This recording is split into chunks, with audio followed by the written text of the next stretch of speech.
É unha vergonza e é unha indecencia que pouco menos lle faltou botarlle a culpa a Teresa de non presentar unha denuncia e de ser responsable do que pasou despois, Cando hai un comunicado público da empresa dicindo que se puxera en coñecemento dela ese mesmo día e do Concello do Porriño día anterior.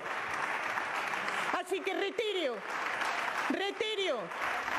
porque é indecente e é unha vergonza.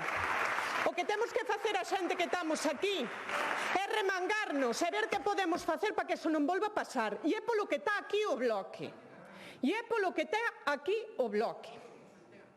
E que haxa un goberno que non é capaz nin siquiera de mandar a un responsable da Consellería con capacidade de decisión política a primeira reunión na FEGAM, o que dá é a medida do que lle importa ao Partido Popular e ao Goberno da Xunta de Galiza a vida desa xente, non o Bloque.